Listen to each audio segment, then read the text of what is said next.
இந்த மாதிரி உங்கள் பிசிலையும் பிஎஸ்ஓடி வந்துச்சு, அப்படி இல்லைனா வந்துட்டு உங்கள் கேம்ஸில் நீங்கள் விளையாடுறப்போ பர்ஃபார்மன்ஸ் இஷ்யூஸ் வருது, ஃப்ரேம் ட்ராப்ஸ் வருது, அப்படி இல்லைனா பர்ஃபார்மன்ஸே சுத்தமாக நல்லாவே இல்லை ஓவர் ஹீட்டிங் இஷ்யூஸ் வருது, ஹீட் ஆகுது அப்படின்ற மாதிரி வார்னிங்ஸ் வருது, இல்லை சடனாக வந்துட்டு கிராஷ் ஆகுது அப்படின்ற மாதிரி நிறைய விஷயங்கள் உங்களுக்கு நடக்கலாம். என்ன பிரச்சனைனா இந்த விஷயங்கள்லாம் நடக்கிறது பிரச்சனை இல்லை. இதெல்லாம் நடந்துச்சுன்னா நம்ம ஒரு கடைக்கு போவோம், அவன் வந்துட்டு நீங்கள் இதை மாற்றணும் அப்போ தான் ஒழுங்காக ஓடும், நீங்கள் அதை மாற்றணும் அப்போ தான் வந்துட்டு அம்சமாக ஓடும் அப்படிலாம் சொல்லுவாங்க. ஸோ அதுக்கு தான் ஒரு சின்ன பப்ளிக் சர்வீஸ் அனௌன்ஸ்மெண்ட் மாதிரி இந்த ஒரு வீடியோ. இதில் வந்துட்டு உங்களுக்கு பேசிக் ட்ரபிள் ஷூட்டிங் என்னென்ன பண்ணலாம். சப்போஸ் உங்கள் பிசியில் ஏதோ ஒரு பிரச்சனை வந்துச்சுன்னா இந்த லிஸ்ட் ஆஃப் ட்ரபிள் ஷூட்டிங்கை நீங்கள் பார்த்தீங்கன்னாலே வந்துட்டு மோர் தென் இனஃப் அப்படின்ற மாதிரி தான் நான் சொல்லுவேன். இதில் வந்துட்டு நிறைய விஷயங்கள் நான் ரெஃபரன்ஸ் ஃப்ரம் எல்டிடியோட வீடியோ, அந்த வீடியோட லிங்க்கும் நான் வந்துட்டு இதில் போடுறேன், ஐ பட்டனில் இருக்குது, செக் அவுட் பண்ணி பாருங்கள். ஸோ வீடியோக்குள்ளே போயிடலாம். யூஸ்வலாக வந்துட்டு நல்லா ஒர்க் ஆகிட்டு இருக்க பிசி திடீர்னு வந்துட்டு ஒர்க் ஆகாமல் போயிடுச்சு ப்ரோ, திடீர்னு வந்துட்டு அது இது ஆகலை ப்ரோ, பர்ஃபார்மன்ஸ் குறைஞ்சிருச்சு, இல்லைனா வந்துட்டு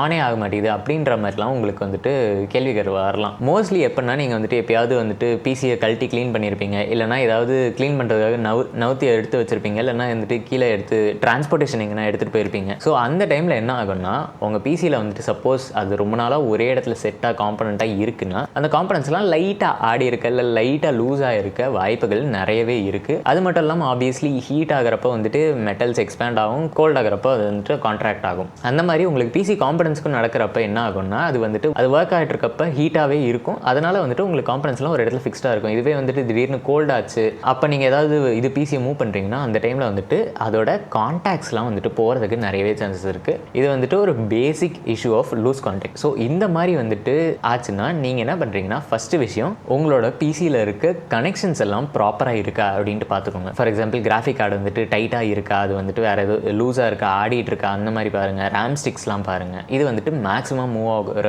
காம்பனன்ட்ஸ்க்கு நீங்கள் பார்க்கணும். அதே மாதிரி எஸ்எஸ்டிஸ் நீங்கள் வந்துட்டு கழட்டி செக் பண்ணலாம். ஸோ அந்த மாதிரிலாம் வந்துட்டு நீங்கள் பண்ணலாம். அதுக்கடுத்து வந்துட்டு ஒரு சில டைம் எனக்கு சடனாக கிராஷ் ஆகுது ப்ரோ, நான் வந்துட்டு யூஸ் பண்ணிகிட்டே இருப்பேன், திடீர்னு அப்படியே வந்துட்டு கிராஷ் ஆகிடுது அப்படின்னா வந்துட்டு மோஸ்ட் ப்ராபப்ளி ரெண்டு விஷயங்கள் வரலாம். ஒன்று வந்துட்டு ரேமு, இன்னொன்று வந்துட்டு தெர்மல்ஸ் தான் வந்துட்டு மோஸ்ட்லி அதிகபட்ச கல்பிரிட்டாக இருக்கும். இது என்ன ஆகும்னா நீங்கள் வந்துட்டு பிசி வந்துட்டு ஒரு 3 வருஷம் முன்னாடி பில்ட் பண்ணியிருப்பீங்க, இல்லை 4 வருஷம் முன்னாடி பில்ட் பண்ணியிருப்பீங்க, அது வந்து தெர்மல் பேஸ்ட் அப்போ நீங்கள் போட்டிருப்பீங்க. அது வந்துட்டு போட்டது என்ன ஆகும்னா ஓவர் டைம் அந்த நார்மல் தெர்மல் பேஸ்ட் போட்டிங்கன்னா அது வந்துட்டு மோஸ்ட்லி ட்ரை ஆகிடும். நீங்கள் லிக்விட் மெட்டல் அப்படி இல்லைனா வந்து ஃபேஸ் சேஞ்ச் தெர்மல் பேஸ்ட் போட்டிங்கன்னா வந்துட்டு உங்களுக்கு லாங்கர் லைஃப் வரதுக்கு சான்ஸ் இருக்குது. இந்த தெர்மல் பேஸ்ட் பற்றியும் வந்துட்டு தனியாக ஒரு வீடியோ இருக்குது, நம்ம சேனலில் செக் அவுட் பண்ணி பாருங்கள். அதனால் என்ன ஆகும்னா மோஸ்ட்லி தெர்மல் இஷ்யூனால தான் வந்துட்டு உங்களுக்கு அந்த சடன் கிராஷஸ் வருது, இல்லை ஒர்க் ஆகிட்டே இருக்கப்போ கிராஷ் வருது தான். ஸோ அப்போல்லாம் நீங்கள் என்ன பண்ணலாம்னா ஒன்று உங்களோட இதோட தெர்மல் பேஸ்ட்டை வந்துட்டு நீங்கள் மாற்றி ட்ரை பண்ணலாம். அப்படி இல்லைன்னா சப்போஸ் தெர்மல் பேஸ்ட் நான் மாற்றிட்டேன், எனக்கு அப்போவும் வந்துட்டு அந்த இஷ்யூ வருது, கிராஷ் ஆகுது, ஹீட்டிங்னால தான் அந்த இஷ்யூ கிராஷ் ஆகுது அப்படின்னா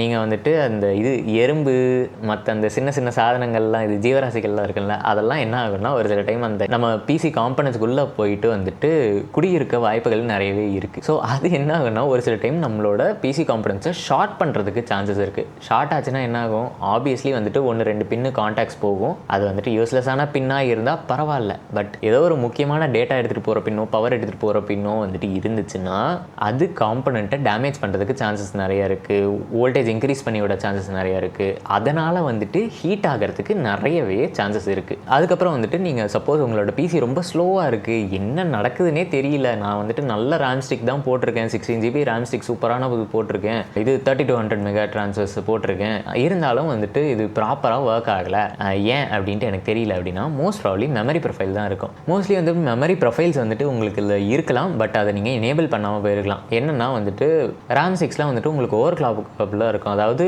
இனிஷியல் கிளாக் ஸ்பீடு வந்துட்டு 2300 2400 இருக்கும், பட் மேக்ஸிமம் வந்துட்டு 3200 மெகா ஹெர்ட்ஸ் வரைக்கும் இருக்கும். ஸோ அந்த டைமில் வந்துட்டு நீங்கள் மெமரி ப்ரொஃபைல் எனேபிள் பண்ணி விட்டிங்கன்னா அதுக்கப்புறம் வந்துட்டு உங்களுக்கு ரேம் இது வந்துட்டு பூஸ்ட் ஆகிறதுக்கு நிறையவே சான்சஸ் இருக்குது. அதாவது எக்ஸ்போ எக்ஸ்எம்பி இந்த விஷயங்கள்லாம் இருக்குது. இதெல்லாம் பற்றியும் வந்துட்டு பேசி நம்ம சேனலில் ஒரு வீடியோ இருக்குது, செக் அவுட் பண்ணி பாருங்கள். என்ன ப்ரோ இவ்வளோ ஆடு சொல்கிறீங்க அப்படின்னா ஆடு கிடையாது, ஜஸ்ட் ஒரு லிங்க், நீங்கள் செக் அவுட் பண்ணி பார்க்கறது தான் பாருங்கள்.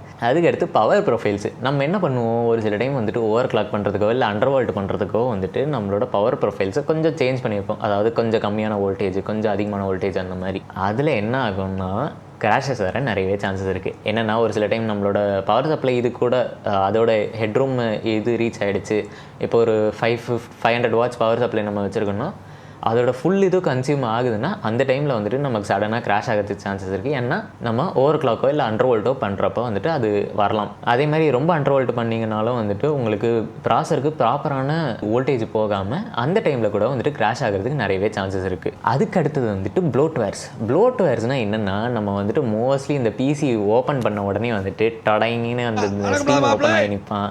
அப்படி இல்லைனா இவன் இந்த எபிக் கேம்ஸு, டீம்ஸு, என்விடியா இது எல்லாமே வந்துட்டு படக்குன்னு ஓப்பன் ஆகி நிற்கும். அது வந்துட்டு அது எல்லாமே ப்ளோட்வேர்ஸ் தான். அது வந்துட்டு பேக்ரவுண்டில் ரன் ஆகிறது வந்துட்டு சப்போஸ் உங்களுக்கு அது தேவையில்லைன்னா அதை க்ளோஸ் பண்ணி வைக்கிறதோ இல்லைனா கேன்சல் பண்ணி வைக்கிறதோ வந்துட்டு நீங்கள் பண்ணலாம். உங்களோட பர்ஃபார்மன்ஸ் வந்துட்டு இன்னும் கொஞ்சம் எக்ஸ்ட்ரா கிடைக்க சான்சஸ் இருக்குது. பட் மோஸ்ட்லி 11ல் அது எதுவும் தேவைப்படாது. ஏன்னா 11ல் வந்துட்டு ஆட்டோமேட்டிக்காக விண்டோஸே அதை லிமிட் பண்ணி வச்சிரும். ஓல்டர் விண்டோஸ் 10 அந்த மாதிரிலாம் யூஸ் பண்ணிகிட்டு இருக்கீங்க அப்படின்ற பட்சத்தில் நீங்கள் மேபி இந்த மாதிரி பண்ணால் பெட்டராக இருக்கும். சரி ப்ரோ, நான் இவ்வளோத்தையும் பண்ணிட்டேன், எனக்கு வந்துட்டு இன்னுமே பர்ஃபார்மன்ஸ் இஷ்யூ வருது, நான் என்ன பண்ணுறது அப்படின்னா, இதுக்கப்புறம் தான் வந்துட்டு நீங்கள் உங்கள் பிசியில் சேஞ்சஸ் பண்ண வேண்டியது இருக்கும். என்னென்னா டிரைவர்ஸ் இன்ஸ்டால் பண்ணலாம். டிரைவர்லாம் நான் எப்படி ப்ரோ இன்ஸ்டால் பண்ணுறதெல்லாம் எங்கே தேடுறதுன்னா, மோஸ்ட்லி வந்துட்டு உங்களுக்கு ஆன்லைனில் ஃபோரம்ஸ் நிறையவே இருக்கும். நீங்கள் பிசின்னு ஒன்று பில்ட் பண்ணியிருக்கீங்கன்னா கண்டிப்பாக அதுக்கு வந்துட்டு ஃபோரம்ஸ் நிறையவே இருக்கும். அந்த ஃபோரம்ஸில் தேடலாம். அப்படி இல்லைனா டிரைவர் அப்டேட்டுக்கு வந்துட்டு நீங்கள் விண்டோஸ் அப்டேட் பண்ணிங்கனாலே மோஸ்ட்லி அதுலேயே டிரைவர் அப்டேட்ஸ் ஆகிறதுக்கும் சான்சஸ் நிறையவே இருக்குது. அப்படியும் ஆகலைன்னா நீங்கள் வந்துட்டு ஒரு சில காம்பனன்ட்ஸ், ஃபார் எக்ஸாம்பிள் உங்களுக்கு டிஸ்பிளேல இஷ்யூ வருதுன்னா நீங்கள் உங்களோட கிராஃபிக் கார்டோட டிரைவர் அப்டேட் பண்ணுங்கள். இல்லை பர்ஃபார்மன்ஸ் ரன் ஆகிட்டு இருக்கப்போ படக்குன்னு ஏதாவது போயிருதுன்னா அப்போ வந்துட்டு நீங்கள் உங்களோட சிபியோட எல்லாத்தையும் பாருங்கள், ஏதாவது ப்ராப்பரான அப்டேட் இருக்குது. இல்லை மதர் போர்டோட பயோஸ் பாருங்கள். அந்த பயோஸ் அப்டேட் பண்ணாலுமே வந்துட்டு ஒரு சில டைம் ஃபிக்ஸ் ஆகிறதுக்கு சான்சஸ் இருக்குது. ஏன்னா இன்ஸ்டபிலிட்டி இஷ்யூஸ்லாம் வந்துட்டு மோஸ்ட்லி பயோஸ் அப்டேட்டில் வந்துட்டு நமக்கு இன்னும் நிறைய கண்ட்ரோல்ஸ் கொடுப்பாங்க. ஸோ அதில் நம்ம ஃபிக்ஸ் பண்ணிக்கலாம். அதுக்கடுத்து இவ்வளோ நான் பண்ணிட்டேன், இருந்துமே வந்துட்டு எனக்கு இஷ்யூஸ் வருது, நான் இப்போ என்ன பண்ணுறது, அடுத்து எங்கே போகிறது அப்படின்னா, நம்மளோட ஹார்ட் டிஸ்க் இல்லைன்னா எஸ்எஸ்டி ஸ்டோரேஜில் இஷ்யூஸ் வரலாம். ஸ்டோரேஜில் எப்படி ஒரு இஷ்யூஸ் வரும்னா, எல்லா எலக்ட்ரானிக்ஸுமே வந்துட்டு டீகம்போஸ் ஆகிறதுக்கு நிறையவே சான்சஸ் இருக்குது. ஓவர் டைமில் வந்துட்டு உங்களுக்கு அது என்ன ஆகும்னா பழசாயிடும்.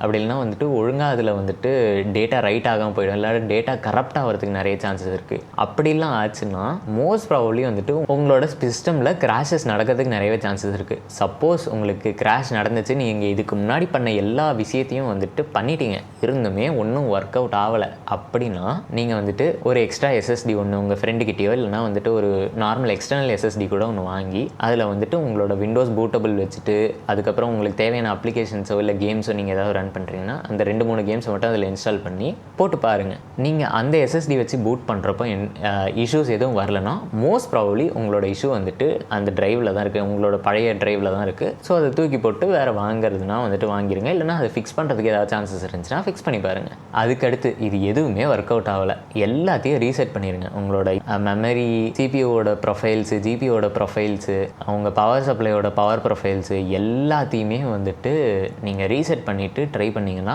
மோஸ்ட் ப்ராபப்லி எல்லாம் ஒர்க் ஆகிறதுக்கு சான்சஸ் இருக்குது. இது எதுவுமே ஆகலை அப்படின்ற பட்சத்தில் உங்களுக்கு 2 ஆப்ஷன் இருக்குது. ஒன்று இன்னொன்று வந்துட்டு நீங்கள் ஒரு சர்வீஸ் சென்டரில் ப்ராப்பராக போய் கொடுக்கலாம். ஸோ இதுதான் மக்களே நான் பேசணும்னு நினச்சது. எனக்கு வந்துட்டு நிறைய பேர் எந்த இஷ்யூஸ் வந்தாலும் டேரெக்டாக சர்வீஸ் சென்டருக்கோ இல்லை இதுக்கோ போயிட்டு கொடுத்து அதுக்கு தேவையில்லாமல் காசு வீணாக்குறாங்க அப்படின்ற மாதிரி தெரிஞ்சு நான் என் ஃப்ரெண்ட்ஸ்கிட்டேயும் நிறைய பேர்கிட்ட பேசினது, அவங்களும் அப்படி தான் சொன்னாங்க. இதை இப்படியே இது பண்ணியிருக்கலாம் போல், நான் வந்துட்டு தான் தேவையில்லாமல் இது பண்ணிட்டேன் அப்படின்ற மாதிரி. ஸோ அதுக்காக தான் ஒரு சின்ன அவேர்னஸ் வீடியோ மாதிரி வந்துட்டு இது போடணும்னு நினச்சேன். I hope this videos informative. இதே மாதிரி இன்ட்ரெஸ்டிங்கான கண்டென்ட்டுக்கு என்னோட சேனல் செக் பண்ணி பாருங்கள். சரி ரைட்டா, அடுத்த வீடியோவில் பார்ப்பேன். என்ன பாய்.